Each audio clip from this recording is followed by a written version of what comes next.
గ్రామసభ అంటే ఏమిటి?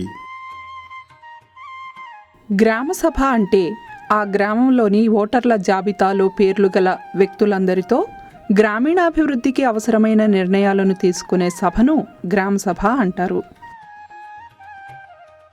గ్రామసభలో ఎవరెవరు సభ్యులుగా ఉంటారు?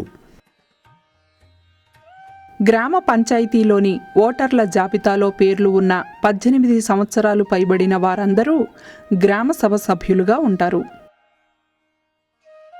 గ్రామసభ ఎక్కడ, ఏ సమయంలో నిర్వహించాలి?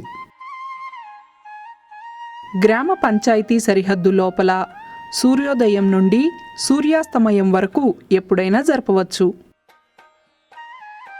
గ్రామసభను ఎవరు సమావేశపరుస్తారు? గ్రామసభను సర్పంచ్ సమావేశపరచాలి. అత్యవసరమైతే సభ్యుల డిమాండ్పై కూడా గ్రామసభ నిర్వహించవచ్చు. గ్రామసభ నోటీసును ఎలా జారీ చేయాలి? సమావేశం ఎక్కడ, ఎప్పుడు, ఎందుకు జరుగుతుందో 2 రోజుల ముందుగా 3 ముఖ్య ప్రదేశాలలో నోటీసులు అంటించటం ద్వారా ప్రజలకు తెలియజేయాలి. గ్రామసభ జరుగుతున్న విషయాన్ని ఎలా ప్రచారం చేయాలి? గ్రామసభ నిర్వహణ సమాచారాన్ని వాల్ పోస్టర్లు, స్థానిక కళాకారుల బృందాలు, డప్పు వాయింపు ద్వారా ప్రింట్ మాధ్యమాలు, కమ్యూనిటీ మైక్ సెట్లు, కమ్యూనిటీ రేడియోలు, గ్రామంలోని వివిధ సంఘాల ద్వారా విస్తృతంగా ప్రచారం చేయవచ్చు. గ్రామసభలో షెడ్యూల్డ్ కులాలు, షెడ్యూల్డ్ తెగలు, బలహీన వర్గాల ప్రజలకు ఎలా ప్రాతినిధ్యం పెంచవచ్చు? వారు ఉండే ప్రదేశాలలో విస్తృతంగా ప్రచారం చేయటం, వారి సంక్షేమానికి ఉపయోగపడే పనులను చేపట్టడం, వారి సమస్యలను త్వరగా పరిష్కరించడం ద్వారా గ్రామసభలో వారి ప్రాతినిధ్యం పెంచవచ్చు. గ్రామసభలో మహిళలను అధిక సంఖ్యలో పాల్గొనేలా చేయటం ఎలా? స్వయం సహాయక సంఘాలు గ్రామ ఐక్య సంఘాలతో చర్చించి మహిళలు గ్రామసభకు హాజరయ్యేలా చూడాలి. మహిళల ప్రత్యేక సమస్యలపై చర్చించి పరిష్కార మార్గాలు చూపుతారు అనే నమ్మకం కల్పించడం ద్వారా మహిళలు ఎక్కువగా పాల్గొనేలా చర్యలు తీసుకోవాలి. గ్రామసభను సంవత్సరంలో ఎన్నిసార్లు నిర్వహించాలి? తెలంగాణ పంచాయతీరాజ్ చట్టం ప్రకారం సంవత్సరంలో 6 సార్లు గ్రామసభను తప్పనిసరిగా నిర్వహించాలి. ఒక సభను మహిళలు మరియు వృద్ధుల కోసం, రెండో సభను అననుకూలత కలిగిన వారి కోసం నిర్వహించడం జరుగుతుంది. గ్రామసభకు ఎంతమంది హాజరు కావాలి? గ్రామంలోని సభ్యులంతా హాజరు కావాలి. అప్పుడే నిర్ణయాలు చేయటంలో ప్రతి ఒక్కరి భాగస్వామ్యం ఉంటుంది. గ్రామసభకు ఎవరు అధ్యక్షత వహించాలి? గ్రామసభకు సర్పంచ్ అధ్యక్షత వహించాలి. సర్పంచ్ లేని పక్షంలో ఉప సర్పంచ్ అధ్యక్షత వహించాలి. ఇద్దరూ లేని ఎడల సభలో సభ్యుల సూచన మేరకు వార్డు మెంబరు అధ్యక్షత వహించవచ్చు. గ్రామసభలో చర్చించే అంశాలను ఎలా ప్రాధాన్యీకరిస్తారు? ఏ పనిని చేపడితే ఎక్కువ మందికి లబ్ధి చేకూరుతుందో ఆ పనులను చేపట్టాలి. ఎస్సీ, ఎస్టీ మహిళల సమస్యలకు ప్రాధాన్యత ఇవ్వాలి. ఉదాహరణకు త్రాగునీటి సమస్య, రోడ్ల నిర్మాణం, వైద్య సదుపాయాల కల్పన మొదలైనవి. గ్రామసభలో తీర్మానాలను ఏ విధంగా ఆమోదిస్తారు? హాజరైన సభ్యులలో మెజారిటీ సభ్యుల అభిప్రాయాన్ని వారు చేతులు పైకి ఎత్తటం ద్వారా తీర్మానాలను అంగీకరిస్తారు. గ్రామసభలో చర్చించవలసినటువంటి అంశాలు ఏమిటి?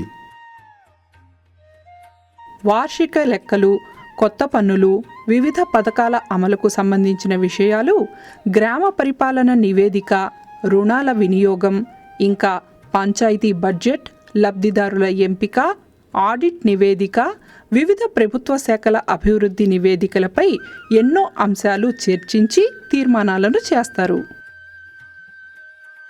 గ్రామసభలో ఏ రిజిస్టర్లు ఉంటాయి? 1 సమావేశం ఎజెండా రిజిస్టరు. 2 తీర్మానాల నమోదు రిజిస్టరు.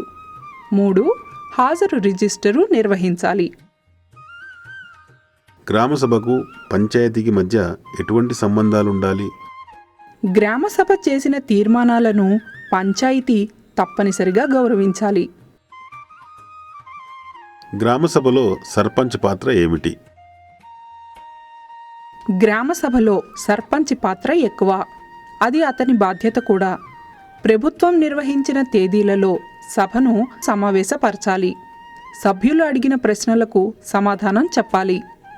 వారు ప్రతిపాదించిన పనులను పరిష్కరించాలి. గ్రామసభ నిర్వహణలో పంచాయతీ కార్యదర్శి పాత్ర ఏమిటి? సభను ఎజెండా ప్రకారం సక్రమంగా నిర్వహించాలి. సభ్యులు అడిగిన ప్రశ్నలకు సమాధానం చెప్పాలి. సభ్యులు లేవనెత్తే ప్రతి అంశం చర్చించి ఆమోదం పొందిన తర్వాత తీర్మానం నమోదు చెయ్యాలి. వాటిని అమలయ్యేలా చూడాలి. గ్రామసభ నిర్వహణలో డివిజన్, మండల, గ్రామస్థాయి అధికారుల పాత్ర ఏమిటి? వారి వారి శాఖలకు సంబంధించిన బడ్జెట్లను, ఖర్చులను మరియు లబ్ధిదారుల ఎంపికను, వారి కార్యక్రమాలను గ్రామసభలో చర్చించి ఆమోదింప చేసుకోవచ్చు. గ్రామసభలో పాల్గొనే వివిధ శాఖల అధికారుల పాత్ర ఏమిటి? గ్రామసభలో వివిధ శాఖల అధికారులు వారి శాఖలకు సంబంధించిన కార్యాచరణ ప్రణాళికలు తయారు చేసి గ్రామసభ ఎజెండాలో చేర్చాలి. ఆ అంశాలను గ్రామసభలో సమీక్షించి, చర్చించి, నిర్ణయాలు చేసి ఆమోదింపజేసుకోవలసి ఉంటుంది. గ్రామసభ విజయవంతం చేయడంలో గ్రామసభ సభ్యుల పాత్ర ఏమిటి? గ్రామ పంచాయతీలోని అన్ని అంశాలను గ్రామసభకు నివేదించగలగాలి. లబ్ధిదారులు ఎంపిక సమయంలో తమకు తెలిసిన సమాచారాన్ని నిర్భయంగా వెల్లడి చేయాలి. వాటి వల్ల గ్రామ సమస్యలు, అవసరాలు త్వరగా పరిష్కారమవుతాయి.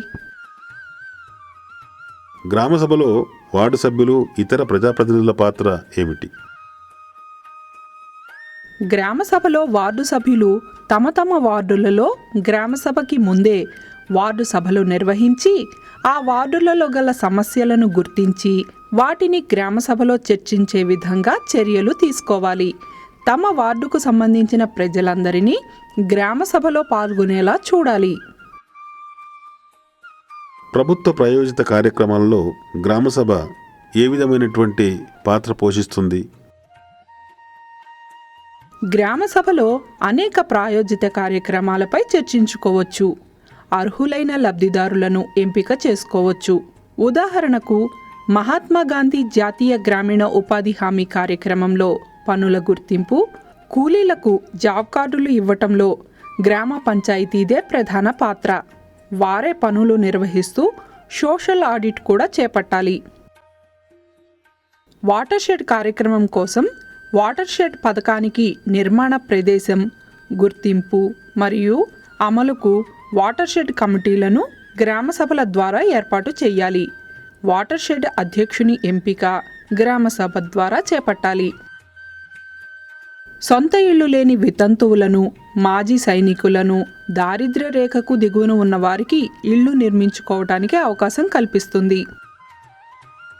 వృద్ధాప్య, వికలాంగ, వితంతు పెన్షన్ల కోసం లబ్ధిదారుల ఎంపిక, ఇతర పథకాల లబ్ధిదారుల ఎంపిక కూడా గ్రామసభల ద్వారానే జరుగుతుంది. మధ్యాహ్న భోజన పథకం అమలు తీరుతెన్నులను గ్రామసభలో సమీక్షించవచ్చు. వారికి అవసరమైన పోషకాహారం లభిస్తోందా లేదా అని కూడా చర్చించవచ్చు. ఐసిడిఎస్ పథకం ప్రగతి నివేదికను 3 నెలలకొకసారి అంగన్వాడీ వర్కరు గ్రామసభకు సమర్పించాలి. అంగన్వాడీ సెంటరుకు హాజరయ్యే పిల్లల వివరాలు, పోషకాహార స్థాయి, శిశు మరణాలు, పిల్లల బరువుకు సంబంధించిన సమాచారాన్ని ఈ నివేదికలో పొందుపరచాలి. ఈ విధంగా గ్రామంలో అనేక ప్రాయోజిత కార్యక్రమాలపై చర్చ జరుగుతుంది. గ్రామసభలో ఓటర్ల జాబితా ధృవీకరణ ఎలా జరుగుతుంది? గ్రామసభలో ఆ ఊరి ఓటర్ల జాబితా చదివితే 18 సంవత్సరాలు నిండిన వారి పేర్లు, పెళ్లిళ్ల ద్వారా వచ్చిన ఆడపడుచుల కొత్త పేర్లు చేర్చటానికి, మరణించిన వారి పేర్లు తీసివేయటానికి కుదురుతుంది. గ్రామ సభలో దారిద్ర్య రేఖకు దిగువన ఉన్నవారిని ఎలా గుర్తిస్తారు? గ్రామంలో దారిద్ర్య రేఖకు దిగువన ఉన్న కుటుంబాలను గ్రామసభ గుర్తించాలి. గ్రామసభలో ధృవీకరించిన దారిద్ర్య రేఖకు దిగువన నివసించే కుటుంబాల జాబితా ఆధారంగానే లబ్ధిదారుల ఎంపిక జరుగుతుంది. షెడ్యూల్ ఏరియాల్లో గ్రామసభకు ప్రత్యేకత ఏమిటి? అక్కడ గ్రామ పంచాయతీ కంటే గ్రామసభకు ఎక్కువ అధికారాలు ఉంటాయి. మన రాష్ట్రంలో ఆదర్శ గ్రామాలు ఏవేవి ఉన్నాయి? మన రాష్ట్రంలో గంగదేవిపల్లి, హాజీపల్లి, ఉస్మాన్ నగర్ గ్రామాలు గ్రామసభను విజయవంతంగా నిర్వహిస్తూ ఆదర్శ గ్రామాలుగా పేరు తెచ్చుకున్నాయి.